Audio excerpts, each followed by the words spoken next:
and I call the member for Jagajaga. Thank you, Deputy Speaker. Today I need to highlight the plight of members of my community who've been stuck overseas for far longer than they should have been during this pandemic.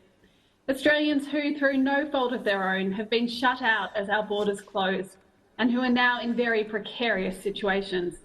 People like Hannah, who's in Tokyo and told me her flight has now been cancelled 4 times. People like Jared, a young man in London, who tells me he's never felt more isolated, helpless and alone in his life. People like Irene, whose daughter is stuck in Manchester. Irene says that, like a lot of people who cannot come home, her daughter has lost faith in the Australian government and is questioning the ethical values it's portraying to the world. These are all reasonable people. They don't expect miracles from their government, but they don't expect to be stranded without any way to get home for months on end, facing ever-increasing costs for plane fares they may never get to use.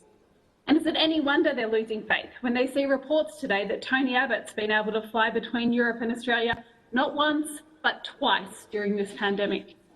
He joins a growing list of people who seem to have connections to this government who get special treatment. Meanwhile, residents of my community are desperately waiting for the Morrison Government to put together a real plan to get them home. During a pandemic, facing up to responsibility matters. It's time to live up to that responsibility and get these Australians home.